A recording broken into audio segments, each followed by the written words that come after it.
Okay, I was under the impression that games are supposed to be fun, aren't they? I mean, usually people just end up cheating a little bit at most, but this stuff takes table talk to a whole other realm. Number 5, the Ouija board. Starting this list off because, well, this one's pretty obvious, and there's some even weirder ones ahead, so buckle up. The Ouija board is a board game most popularized by teens in the 1970s, when fads were at a heightened time. The Ouija board has earned its reputation over the years, although it was created almost 100 years before that.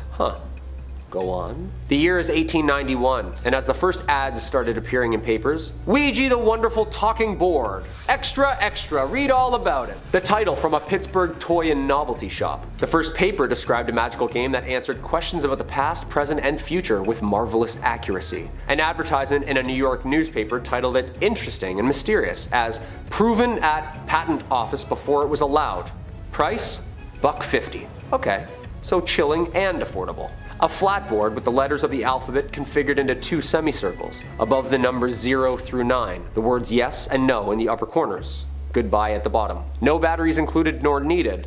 A planchette, like a little teardrop shaped tool used to maneuver about the board. Sounds simple enough. The idea was that 2 or more people would sit around the board and place their fingertips on the planchette and ask a question out loud. After a moment or two, the planchette seemed to start moving to the corresponding letters, spelling out an eerie message from who knows where. The origins are messy, and it's hard to pinpoint who or what inspired early attempts at this game and its humble beginnings. It kinda just appeared on the shelves.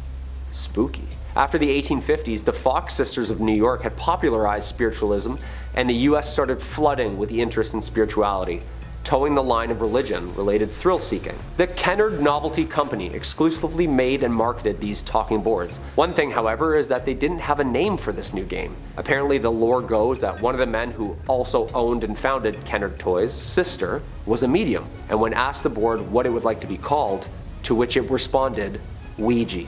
When asked what the name meant, it responded with, good luck. Terrifying! Hey, at least good sportsmanship.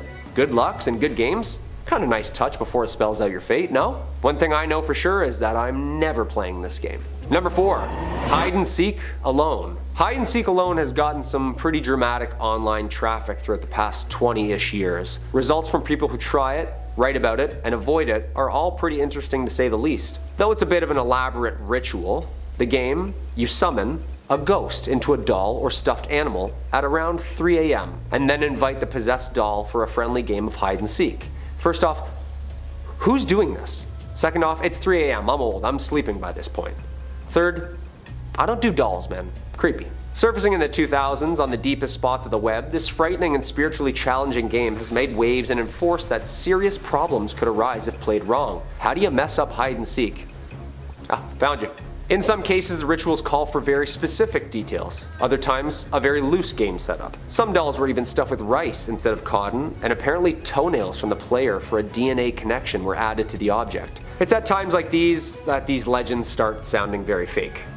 Or do they? Sometimes needing red sewing string to stitch and repair the now ready teammate, the ritual has been started. The game is played at 3 a.m. and some say 3:33 is the ideal time to play, in which the player washes the doll and explains to it the rules of the game and the participants playing. I will hide, and you will come find me. It's always when you're hiding that you all of a sudden have to pee. So bad. Always. And what happens when the doll finds you? Apparently the deep web has story after story about the countless effects on this game and doesn't recommend it, due to all the stresses to come after. Apparently the process of ridding the spirit of your home at the end of the game has been the most challenging part. Who'd have thought? Would help if there was an instruction manual, of course. Of course I won't be playing this game at any time soon, I'll be sleeping at that hour. Much safer. Number 3, Order of 9 Angels. The Order of 9 Angels, or the ONA, is one of the most mysterious and highly controversial groups in the world of modern Satanism and the occult. The ONA was founded in the UK in the 1960s, promoting extreme and often dangerous forms of Satanism. Its core beliefs and practices are complex and unconventional, which has led to bouts of intense debate and controversy, from Satanists and non-practicing communities alike. The heart of their philosophy C is the concept of the sinister tradition, which is a radical, committed path that encourages members to challenge societal norms and embrace chaos and darkness. They view Satan as a symbol of rebellion against the established order, advocating for personal transformation through dark and sometimes harmful experiences. One of the most notorious aspects of the ONA is its advocacy for culling, a term they use to describe acts of harm and even Homo sapien sacrifice. Some of the ONS's writings are extremely dark and grossly disturbing, further demonstrating their deeply antisocial and extremist perspective. While they remain a highly secretive, tight-knit, and controversial group, their writings and philosophy have managed to spread widely and even found their way into other areas of the occult, impacting various forms of alternative spirituality. The Order of the Nine Angels remains a fringe and extremist organization to this day. Their beliefs and practices are widely criticized and condemned for their proud and loud promotion of harm and extremism. As with any belief system, it's important to approach their beliefs with caution and to be aware of the potential harm and danger it can pose, especially if it's taken to the extreme. Number 2, Sachiko Ido. The bizarre and disturbing saga of Sachiko Ido, the woman who would come to be known as the Drumstick Killer, began in 1990. It all started when her husband suffered a back injury, which not only incapacitated him, but also led him down a very dark path of drinking and gambling, which ended up pushing the couple into very deep debt, which eventually forced them to sell their home and move to a different town. In their new town, they became involved with a religious group, which was deeply involved in spiritual faith healing. But their involvement didn't last long because they used the organization's name without permission and were expelled. This led to Ido's husband experiencing a mental breakdown and disappearing without a trace in 1992. With her husband gone, the descent into her heinous actions began. She moved approximately 100 miles north of Tokyo and started performing spiritual healings. Ido proclaimed that she was a healer and a psychic, gradually making increasingly grandiose claims. She eventually declared herself a god who possessed the power to drive demons out of people. These statements quickly attracted a large following of devotees who flocked to her for services. Ido's cult grew quickly, with over a dozen believers and their family members living in her home and participating in rituals. Her rituals, involving drumstick beatings meant to end the dirty body and purify the soul, quickly escalated in aggression. She accused some of her followers of being possessed by a bad fox and had them beaten until they were hardly alive. In June of 1995, less than 3 years after Ido moved, one of Ido's followers was hospitalized with severe injuries from a ritual. This follower also reported that her husband had abruptly disappeared after visiting Ido's house. This raised suspicions and led the police to search the premises, where they uncovered a truly horrific scene. 6 decomposing bodies, 2 men and 4 women, were discovered, some mummified and wrapped in futons. All of their lives were ended due to the harm inflicted during Ido's rituals. Ido, her daughter, and a man named Yutaka Nemoto and another follower were arrested and charged with the deaths. Ido's survivor, who had reported the cult, was also arrested. Ido initially claimed that the deaths were unintentional and were simply a part of a religious exorcism. The trial resulted in Ido receiving a life-ending sentence, while her accomplices received prison sentences ranging from 18 years to life. On September 27, 2012, at the age of 65, Ido was hanged after several unsuccessful appeals, hopefully ending the belief system that she created, but no one's quite sure. Number 1. Temple of the Black Light. The Temple of the Black Light, which can also be referred to as the Misanthropic Luciferian Order, MLO, which is what I will be calling it because it's the shortest name. The MLO is a group associated with left-hand path spirituality and philosophy. MLO was founded in Sweden in the early 1990s, and it has gained popularity in cult theorists for its unique approach to Satanism and the left-hand path. The central notion of the MLO is the self-created worship that they call Chaos Gnostic Satanism. What sets them apart from many other satanic groups, MLO's beliefs are rooted in a drastic form of nihilism and a deep desire to embrace chaos, darkness, and spiritual rebellion. Honestly, real. They believe in an intangible force called chaos, which they see as a destructive, creative, and transformative entity that has great power and aims to oppose the order and constraints of the universe. MLO's members revere Lucifer as a symbol of enlightenment, liberation, and defiance against traditional religious and societal norms. However, their interpretation of Lucifer is much different from popular depictions of him. To them, Lucifer represents a dark and chaotic force that opposes established religion and the moral codes of society. The MLO is known for its extreme and often controversial writings, which explore the esoteric beliefs of the religion in depth. Their texts often feature highly complex and cryptic symbolism, which is intended to be understood by those who are deeply committed to the group's philosophy and not for those outside. I mean, that's a good way to reject skeptics. Like, if skeptics were like, dude, this text doesn't make any sense, the members could just say, yeah, well, duh, you wouldn't get it. You can't sit with us.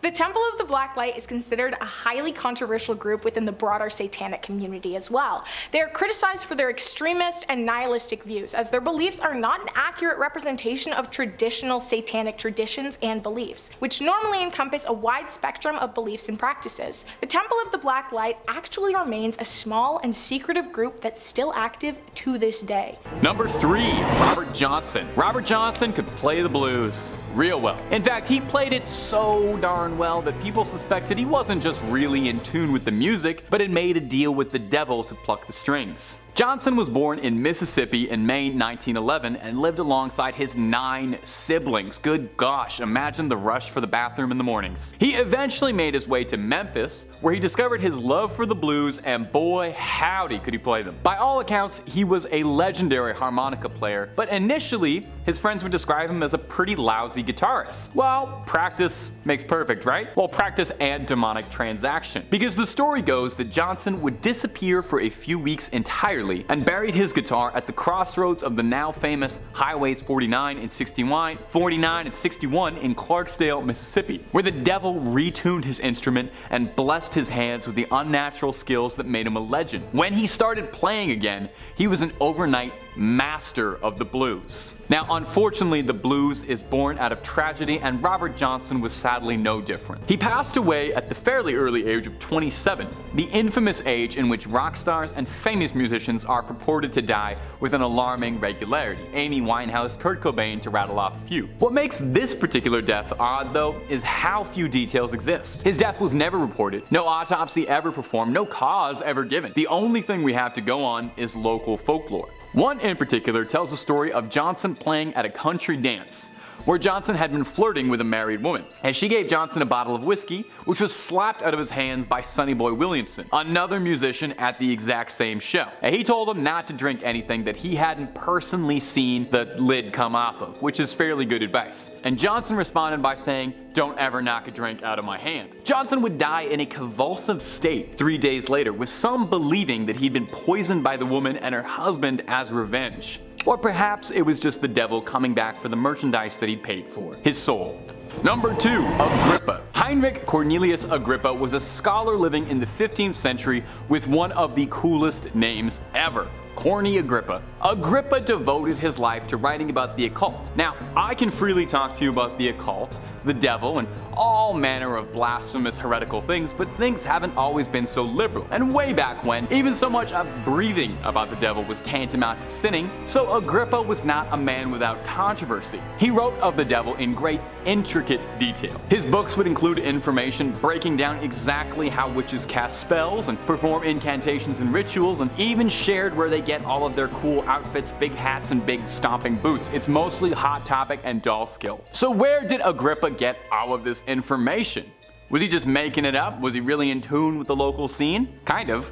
He claimed that when he was a young man, he gave in to the temptation of Satan and ran with a convent of witches, going around engaging in rituals and casting spells, and I gotta be honest, that sounds awesome. I did a similar thing when I followed Grimes on tour. Eventually, Agrippa is said to have cleaned up a little, got over his goth phase, and said to have found Jesus and saved his soul, and began to write books preaching the good word about how you should let Jesus in your life and push the devil on out of here. Surprisingly, Agrippa was never executed despite his open nature, regarding his witchcraft and occult days. It's a common misconception that he was executed for his heresy, but actually in the end, Agrippa pushed people to be more understanding of demons and the devil, and pushed for people to know their enemy. He wanted to save people from the devil's grasp and save them through prayer rather than just burning them all at the stake, which is a noble goal. And number 1, Anna Ecklund. Perhaps you've heard the story of Anna Ecklund before. We've covered it on the channel, I think, and it was made into a popular movie, appropriately enough titled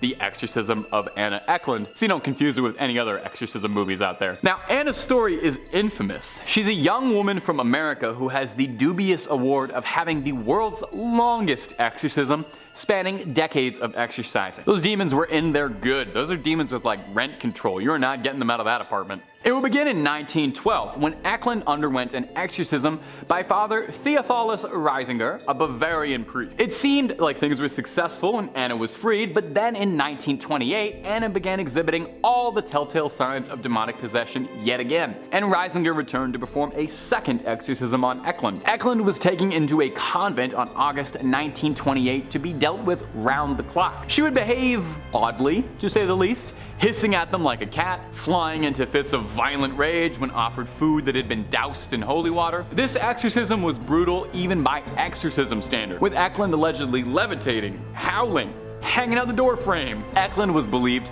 to be possessed by not just any old rank-and-file demon, but allegedly was possessed by Judas Iscariot, big celebrity demon inside, alongside the ghost of her own father.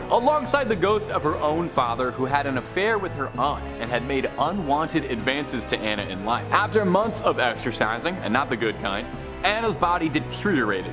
She would vomit up debris, her head and face swelled, she refused to consume food or drink. Eventually, after months and years of exorcism, on December 23rd, the final day of the exorcism, the battle was won and Anna was freed, and by all accounts went on to live a fairly normal life afterwards.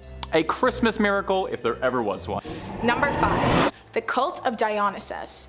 The Cult of Dionysus has sparked dark speculations and controversies over many years. It's a highly secretive organization, and knowing what exactly occurs within the privacy of members is unknown. Just to list a few of the many theories, here are some of the dark speculations and controversies surrounding the Cult of Dionysus. Quote, excess and madness. The cult's celebration of intoxication and ecstasy led to accusations of excess and madness. Critics argued that the excessive consumption of wine and the frenzied behavior of cult participants could lead to a breakdown of societal order and morality, moral and social disruption.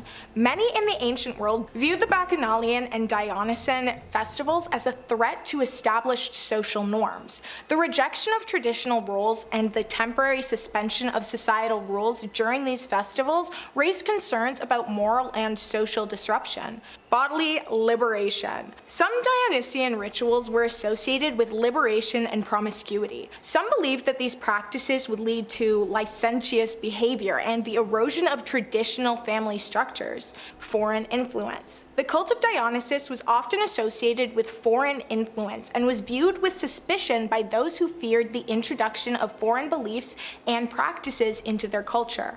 Accusations of political subversion. In some instances, the cult was seen as a potential threat to political stability. Rulers and authorities worried that the Dionysian festivals could be used as a cover for political subversion or rebellion. Mystery and secrecy. The secret and exclusive nature of some Dionysian rites gave rise to speculations and conspiracy theories. The mystery religion aspect of the cult fueled rumors and concerns about what might be happening behind closed doors. Tragedies and harm. The association of Dionysus with tragedy in Greek drama led to the belief that participation in Dionysian rituals could result in real-life tragedies and harm. End quote. Though the speculations likely do hold some truth, being able to definitively answer whether any or all of these theories are true is impossible.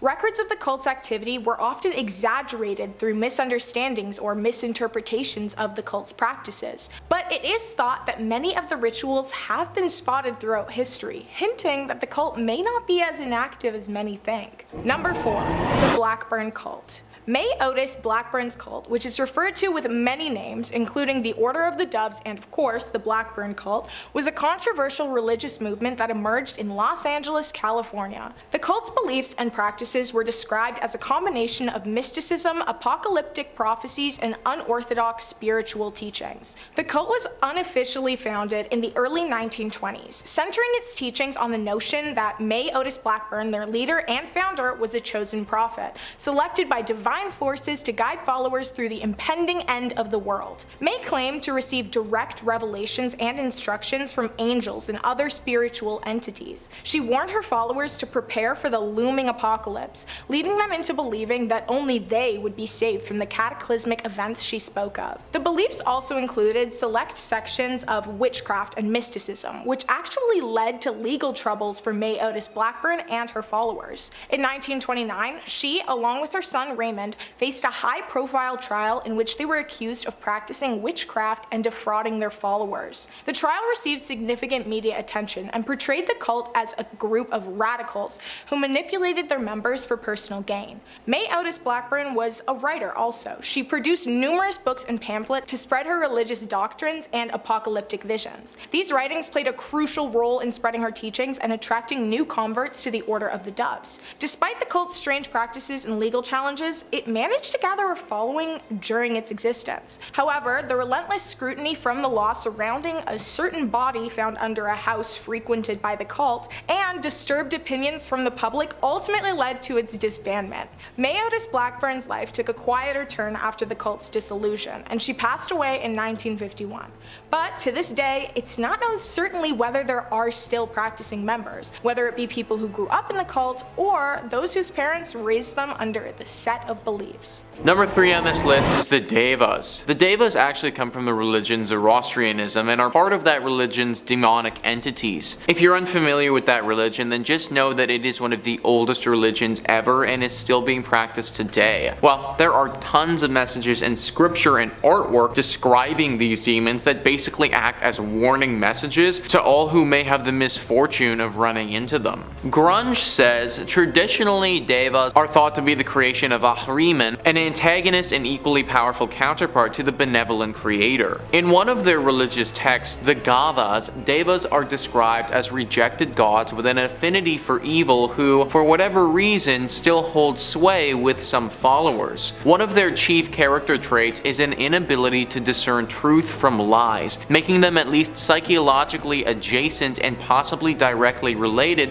to most roommates that you've likely met on Craigslist. All kidding aside though, these things can be very dangerous, and many people believe that a lot of the work and scripture that talks about them, that was actually left behind from the devil. The purpose of doing this was to strike fear into people and make them start to distrust their fellow human. Number 2 on this list is the Blood Falls. Once again, we have a naturally occurring wonder that people believe is actually a hidden message from the devil. Let me tell you the geological explanation of this, and then I'll tell you the possible demonic explanation. Atlas Obscura says, roughly 2 million years ago, the Taylor Glacier sealed beneath it a small body of water, which contained an ancient community of microbes. Trapped below a thick layer of ice, they have remained there ever since, isolated inside a natural time capsule. Evolving independently of the rest of the living world, these microbes exist in a place with no light or free oxygen and little heat, and are essentially the definition of primordial ooze. The trapped lake has very high salinity and is rich in iron, which is what gives the waterfall its red color. A fissure in the glacier allows the subglacial lake to flow out, forming the falls without contaminating the ecosystem within. So that's the geological explanation. The one involving the devil isn't as calm and cool though. This legend says that a man died and was sent to hell. Now he got there and obviously didn't love where he was. The man was continuously tortured and mistreated, as we can all expect from being in hell. Well, apparently this particular man wasn't about staying here forever. One day he attempted a daring escape and actually made it pretty far. He found a gateway between hell and the natural world. This gateway led directly to Antarctica, where the falls are now. He made it back to our physical world, but then the devil showed up. The devil brutally mutilated and cut the man to pieces, creating a waterfall of blood. The devil then sealed sealed this blood in ice as a warning and message to everyone left on Earth never to attempt to go in or out of hell. Finally, number 1 on this list is the Codex Gigas. This book often makes all of our lists when we're talking about the most haunted or most cursed books ever, and rightfully so. This book, written many years ago, was literally by the hand of the devil. Mental Floss says the book's sinister reputation stems from a full-color portrait of the devil contained in its pages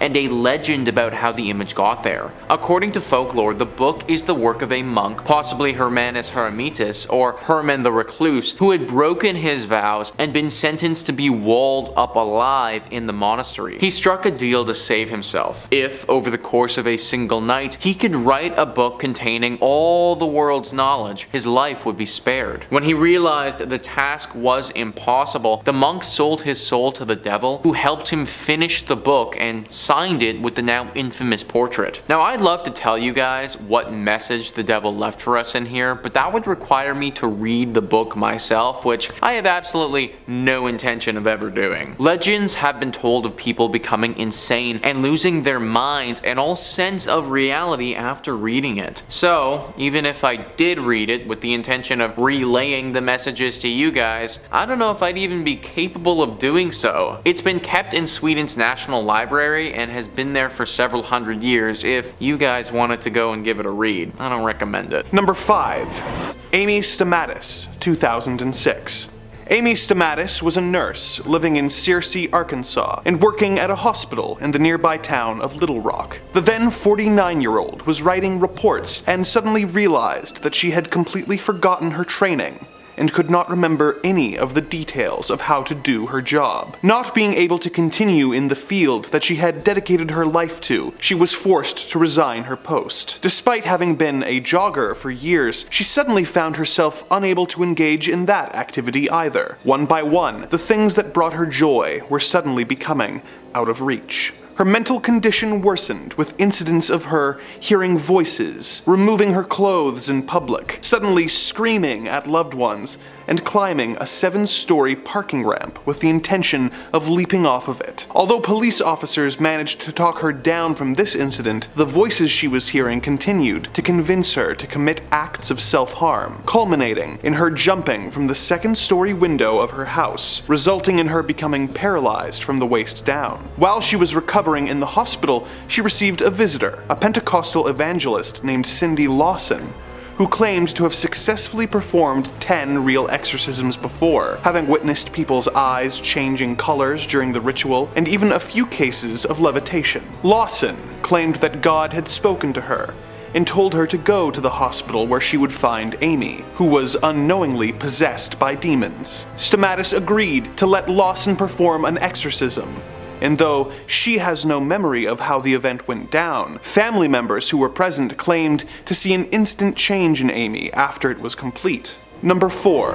The infamous Arnie Johnson case. 1981. In 1981, a young boy in Brookfield, Connecticut named David Glatzel began having vivid night terrors. As time went on, these nightmares began infiltrating his everyday life, with him seeing haunting figures such as an old man with a white beard, a man with big black eyes and animalistic features and jagged teeth. He then began engaging in bizarre behavior like kicking, biting, seizures, and marks of strangulation appearing out of nowhere. His family reached out to Ed and Lorraine Warren, who concluded that David was possessed by a demon. Priests performed 3 exorcisms on David, which supposedly caused him to levitate. In the chaos, the boyfriend of Debbie, David's older sister, Arnie Johnson, confronted the demon and told it to leave the child alone and to take him instead. David made a full recovery, but the demon decided to take Arnie up on his offer. A few months later, Arnie stabbed his landlord to death, and upon apprehension claimed that the devil made him do it. His trial marked the first time in history that someone entered a plea of not guilty for reasons of demonic possession, although this plea was rejected. David was charged with manslaughter and served 5 years of his 20-year sentence, and ended up marrying Debbie Glatzer. Their story was loosely adapted into the 3rd Conjuring film, which follows Ed and Lorraine Warren's involvement with the case. Number 3. CE5. Demonic forces come in many shapes and sizes. I chose this topic next on the list because I feel that this is the way we're headed, and it's absolutely terrifying for our world and theirs. Dr. David M. Greer is an American ufologist and founder of the Center for Study of Extraterrestrial Intelligence and director of the Disclosure Project. CSETI started in 1990 to create a civil and research-based initiative to contact ET civilizations. The group defined CE5, or Close Encounters of the Fifth Kind, as human-initiated contact and communication with ET life. CSETI claims to have over 3,000 confirmed reports of UFO sightings by pilots alone, and CSETI has designed a protocol for human-initiated contact to UFOs using a form of consciousness. Oh yeah, and high-grade military lasers. Namaste, dude. Hey, that's pretty sick. The goal of which to publicly disclose the government's alleged knowledge of UFOs. I'm all for it. Extraterrestrial intelligence, and of course, advanced energy and propulsion systems. The summoning part comes in the form of Greer's overnight trips to see these ETs in person. This week-long intensive workshop is limited to about 25 guests and provides an intensive training program with Dr. Greer, which each night will go out and make contact using the very effective CE5 contact protocols. Located in Costa Mesa, California, researchers can expect to be alongside him for a lesson in meditation and consciousness. Greer has an audiobook out on how to summon ET craft yourself, and has numerous documentaries surrounding the topic. What do you think? Is this guy a real deal? I think so. Especially with all this UAP NASA stuff that's going on. Who knows? Number 2, Furbies. If you grew up in the 90s like me, then you must remember Furbies. They were everywhere. And then, all of a sudden, nowhere. A Furby is an American electronic robot toy that was originally released in 1998 by Tiger Electronics. It resembles an owl or gremlin-like creature and went through a period of being a small craze to have become an overnight sensation in the 90s. Following its holiday season launch, with continual sales up until the year 2000, over 40 million Furbies were sold during the 3 years of its original production, with 1.8 million sold in 1998 and 14 million in 1999. Its speaking capabilities were translated into 24 languages, and this is where it starts getting messed up. And I know, because I had one. Furbies were the first successful attempt to produce and sell out domesticated enhanced AI systems. A newly purchased Furby starts out speaking entirely Furbish, the unique language that all Furbies use. Cute. But it's programmed to start using English words as soon as it learns them, in place of Furbish over time, as it just sits there, listening to you. Or sometimes even in the middle of the night, demonically talking to you. Remember that? The voices? Feed me, feed me.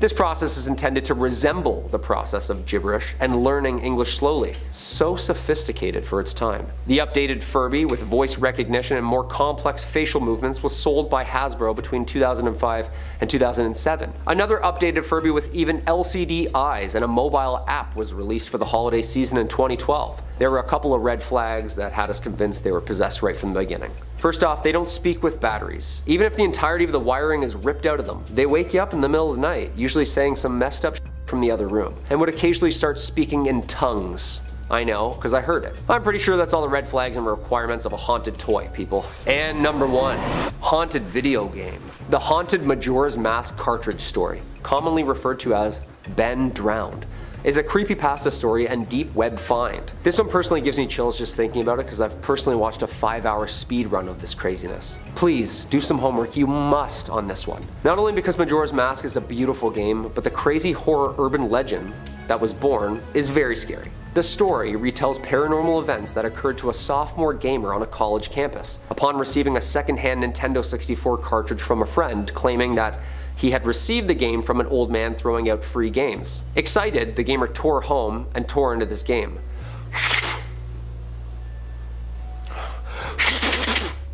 But then, he begins to notice misplaced and missing graphics, added scenes, and even strange connections to a boy named Ben, who was said to have died 8 years before, from within the game. Huh? Majora's Mask is already scary enough. The story attracted many believers from all across the Zelda fandom community, including myself, and still does time to time, although sources have confirmed that this is just a story made up from developers and run to consumers. You got me, dude. I sat through like 6 hours of Link snapping his back, terrified.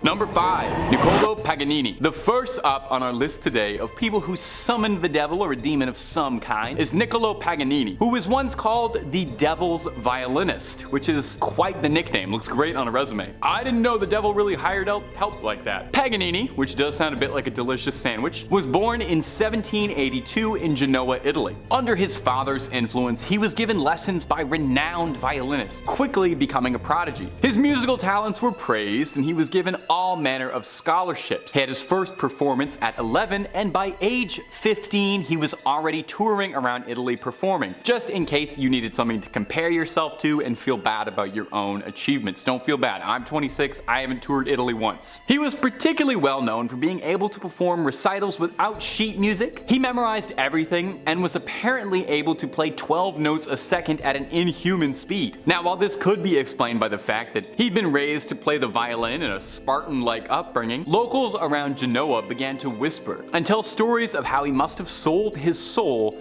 to be able to play the violin like that. It also didn't help much that Nicolo's pale, lanky, and quite ghost-like appearance made people a bit suspicious of the guy. I get it, as someone who's very tall, lanky, and ghost-like, people ask me all the time, Taylor, did you sell your soul to be so good at YouTube hosting? The answer?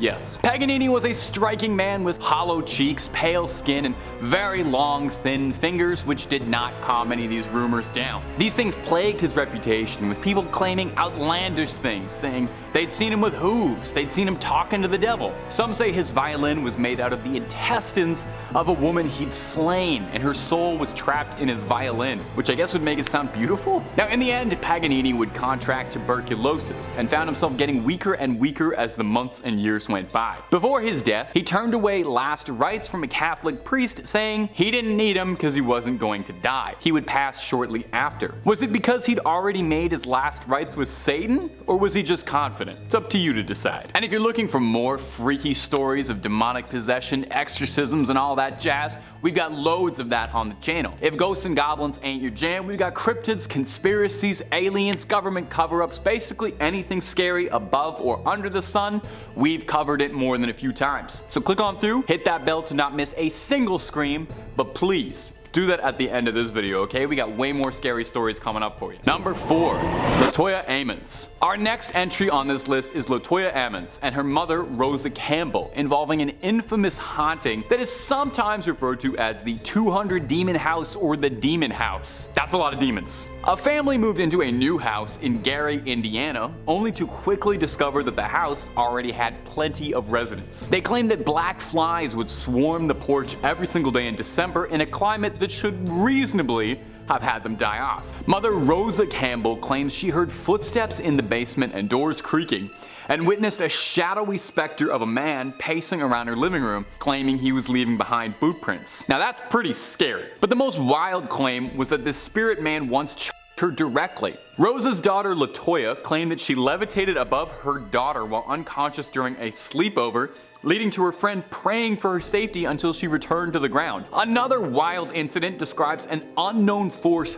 pushing the son of the family firmly into a wall, with a voice in the back of his head screaming, "It's time to die." Strangely, the family didn't decide to, burn the house down and move out and change state lines, but instead reached out to their family physician. You know the old saying, when there's something strange, who are you gonna call?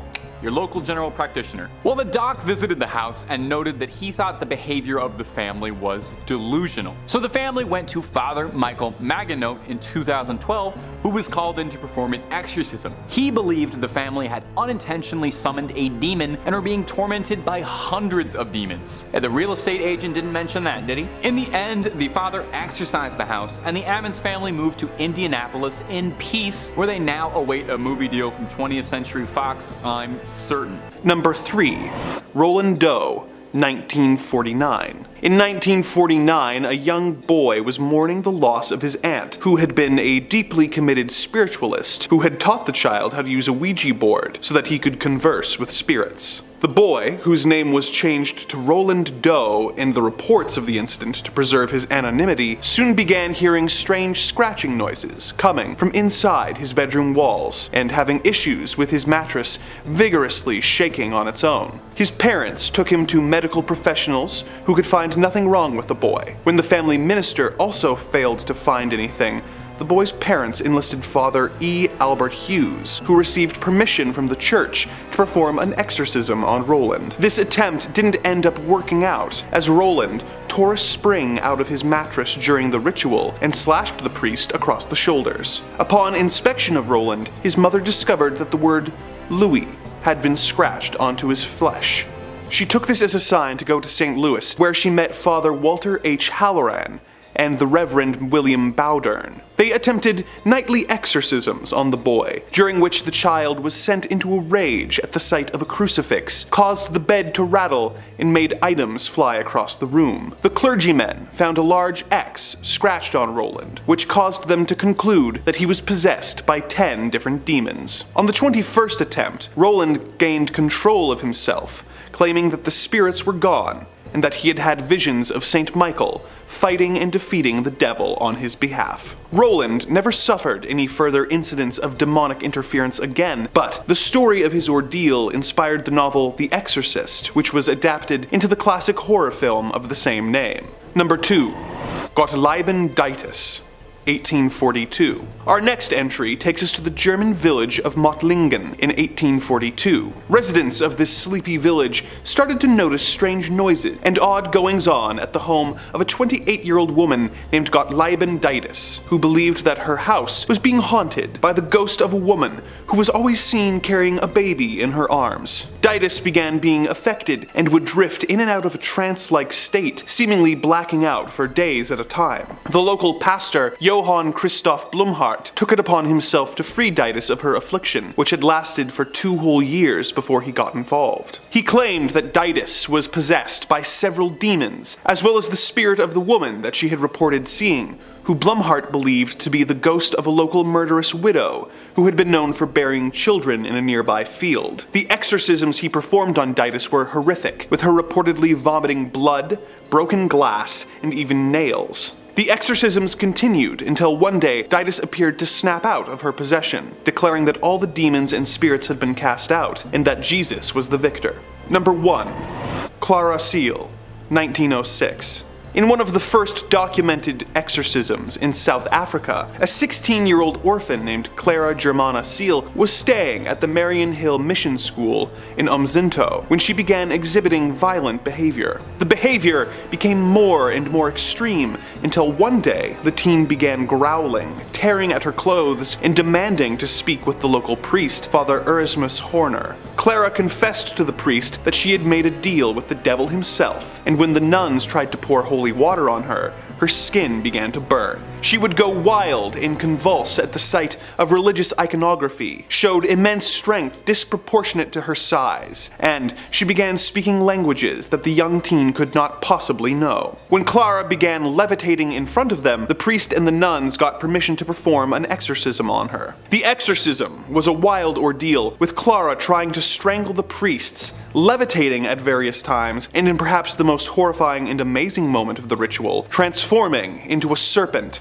who bit one of the nuns. The exorcism lasted for 2 full days and was performed in front of 170 people. By the end of the second day, the demon reportedly caused Clara to levitate one last time before leaving her body, never to return. Clara was demon-free, but unfortunately died 6 years later of heart failure at the age of 22. Starting off at number 5, parents. Look, let's just get this one right out of the way now, okay? Parents, y'all can be the worst sometimes. The whole myth of the boogeyman came about as a way for parents to scare their kids into acting right. Like the whole, you better behave or the boogeyman will get you thing. Absolutely the worst. Now, whenever your kid is going to sleep at night in their dark room, the house will do what houses do and settle. Or something might fall, or the wind will blow outside just a little harder than usual, and now that kid is laying in bed terrified, thinking that something is coming out of its closet or under its bed, despite that kid's best efforts to be the best behaved kid you've ever met. Congratulations, you terrified your kid, but on the other hand, nightlight sales have probably been given a bit of a boost, so hey, you scared your kid and contributed to capitalism. Round of applause for you. Number 4, Crybaby Bridge. Down in Georgia, where all kinds of creepypastas and urban legends are running amok, there's one bridge famous for its boogeyman, Crybaby Bridge. Now, there are many bridges that have picked up this name in the US, but this one stands apart.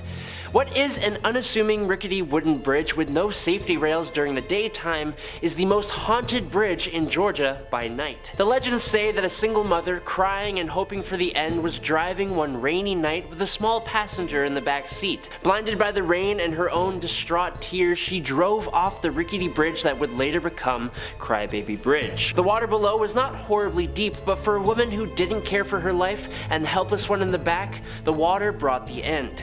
Since that day, a legend arose warning against anyone who dare stop on the bridge and turn off their headlights. Who better to test out urban legends than a group of 6 bored teenagers who had read the urban legend and decided to investigate. They piled into a car and drove out to Crybaby Bridge on a dark, unlit road surrounded by dense thickets of trees and brush.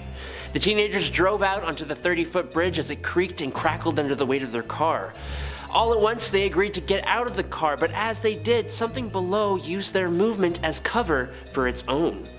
The group grew quiet, trying to bring on whatever was supposed to happen, but as they grew quiet, so did the nightlife around. No crickets, no birds, no frogs. After a moment of silence, the faint sound of a crying baby slowly began to echo from downstream. Below the bridge, something was moving, trying to slip through the water without making too much sound. Then, a figure, man-like but all out of whack, appeared at the end of the bridge.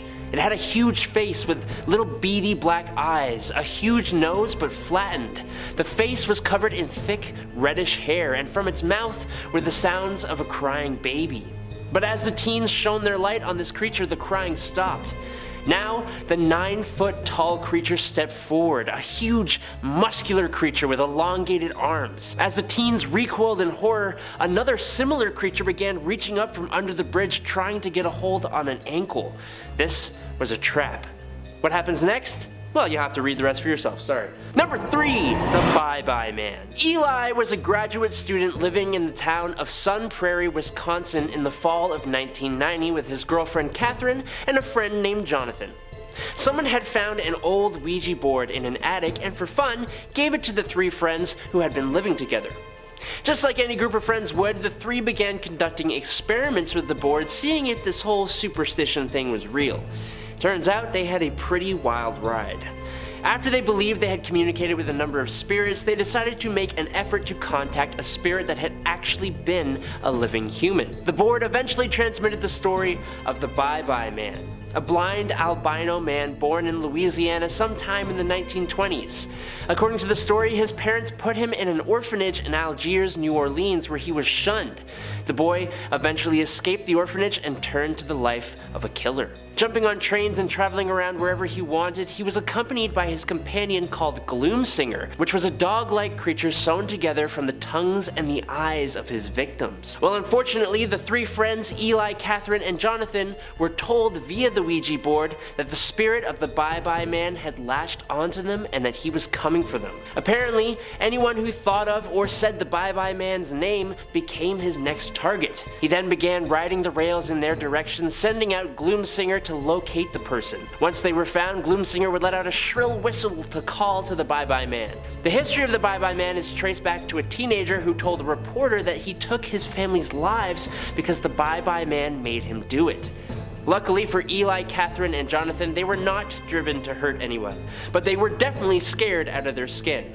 There is a movie based on this story, but in that one, things don't end so nicely. Number 5 on this list is the Devil's Town. The Devil's Town is a place in Serbia that's basically a collection of very interesting natural forming rocks. Or at least we think it's natural forming. Mehana Mihajovic says the Devil's Town is one of the widely known places in Serbia. Situated between 2 ravines of the creepy names the Devil's Ravine and Hell's Ravine, there lies the spookiest natural monument. Over 200 randomly formed stone poles up to 20 meters in height. Almost all the poles carry the black cap from volcanic rock andesite, adding to the overall peculiar atmosphere around the place. Close to the locality, there are fresh mineral water wells and ruins of an old church. The mysticism of the Devil's Town Natural Monument keeps fueling the imagination of the local people. people. One of the widely known legends suggests that a long time ago, local people threw a wedding party for a brother and a sister that fell in love with little help from the devil's spells. God wanted to punish all the attendees and turned them into the stones where they still lay to this day. The other legend suggests that the devil's poles are actually local kids who refused to learn and decided to live an immoral life stripped of knowledge. It sure sounds like a great way to make your kids do their homework. So regardless of which legend you choose to believe in, this is evidence that the devil was once around here. As far as what sort of message this leaves behind, I guess you need to be the one to decide, right? Is this a way for the devil to just reinforce his legitimacy? Is this a way for the devil to instill fear in people? Is this a way for the devil to tell us that we should actually be fearing God? These are all interesting things to consider and think about when we're talking about the devil's town. I will say something and give the devil a little credit. If these rocks were actually formed by him and some devilish activity, then honestly, nice work, man. They're very cool and made a strong push to become part of the 7 natural wonders of the world. Maybe people decided to leave them out of that list though, because promoting something created by the devil himself might not be the best idea. Comment down below what you guys think this weird and creepy formation of rocks could truly mean. Number 4 on this list is Hotel California. Hotel California is right up there as being one of rock's best songs ever. I feel like I have a very special connection to the Eagles classic because I remember in 10th grade or sometime in high school, I had to do a project breaking down a classic song and looking at the lyrics and really evaluating them. I decided to do mine on Hotel California, and it was through this project that I learned something very interesting about this piece of music. Hotel California may have been partly written by the devil. Thoman says it's not only on Halloween that you can expect the devil to be up to no good in the background. For example, with the super hit Hotel California by the Eagles, when played in reverse, the secret message says, "Satan, he hears this. He had me believe, incredible or verifiable." Was the ruler of hell involved in making the Eagles' greatest hits album the best-selling album of the 20th century in the US? Now this is the message you get when you play it backwards, but you don't even need to play it backwards to get some pretty weird messages just listening to it in general. The whole song itself is a complete trip. One line in the song says, "This could be heaven or this could be hell." Another line says, "We are all just prisoners here of our own device." And finally the song finishes by saying, "You can check out any time you like, but you can never leave." The whole song itself could be one big metaphor for hell, let alone the secret message in the song that you hear when you listen to it in reverse. What do you guys think? Was this actually the work from the devil? Number 2, Terry Sherman. The great thing about the boogeyman is that it has no one form. It's just the manifestation of whatever people fear. For the Native American Navajo people, this would be the skinwalker. Now before I get into this, everything I tell you is coming from the brief amounts of research I did when making this video, so if I get something wrong or mispronounce certain things, feel free to politely correct me in the comments below. Similar but not the same to the Russian Baba Yaga, the skinwalker is a kind of wicked sorcerer who can transform into, occupy, or disguise themselves as an animal. It has deep roots in Aboriginal American folklore. Other tribes throughout the region also have their own versions of the skinwalker. The Pueblo people, Apache, and Hopi people each have their own unique interpretation of what a skinwalker might be. Some believe that skinwalkers are produced when a medicine man abuses magic for evil, corrupting the natural order of things, turning them into an evil entity capable of controlling and turning into animals, or even possessing others. There's also another version that says that one becomes a skinwalker by performing some kind of taboo act, similar to the tale of the Wendigo. In Navajo stories, the Nagloshi were agents for the holy people when they were first training humans in the blessing way. Nagloshi were supposed to abandon the mortal world with the holy people, but a few decided to stay behind. Their greed and desire to stay in the mortal plane corrupted the power the holy people gave them and transformed them into malicious semi-divine beings. Now, I'm actually putting myself in quite a bit of danger here even talking about this, as these beings are not something you are supposed to talk about. Even the people who named this being aren't willing to talk about it, especially not with outsiders, so be courteous and don't go asking about it. Most of you have likely heard of Sherman Ranch, also known as Skinwalker Ranch. This ranch near Ballard, Utah is apparently a cursed lot of land that has had many different kinds of encounters. One is of interest to us right now. Terry Sherman, the owner of the property way back in 1996, was walking his dogs around the farm late at night when he came upon a wolf. A wolf 3 times the size of a regular one with glowing red eyes and an incredibly mean look. Terry claims to have attacked the beast, but no evidence is actually available. Was this the Navajo's boogeyman? Who knows? Number 1, Cropsy. Okay, this one is going to get a bit more real. In Staten Island, USA, a tale of a boogeyman-like creature named Cropsy was famous among many kids who lived in the area. Cropsy was said to be an axe-wielding man who escaped from a mental institution and would lurk around in the dark tunnels below the old abandoned Willowbrook State School, a facility for children with intellectual disabilities that was shuttered after allegations of horrific mistreatment were exposed. The story says Cropsy comes out at night to snatch young people and bring them back into the abandoned Willowbrook. But the horror tale was actually a horrifying reality. Cropsy was in actuality Andre Rand, a suspected killer who was convicted for the passing of 2 young individuals in the 1970s. In keeping with the tale, Rand worked as a janitor at Willowbrook in the mid-1960s. Before his capture, Rand was homeless and living in a makeshift campsite on the grounds of the abandoned school not far from the Seaview Hospital that was so closely tied to the Cropsy legend. Rand's story and the tale of Cropsy continues to fascinate and horrify kids and even adults to this day. In fact, 2 filmmakers, Joshua Zeman and Barbara Brancaccio, grew up on Staten Island and listened to the terrifying Cropsy stories when they were children. As adults, their curiosity led them to dig deeper into the urban legend of Cropsy and the real cases of the island's missing people. They even made a documentary, Cropsy, that explores the bizarre case of the boogeyman who seemed to come to life.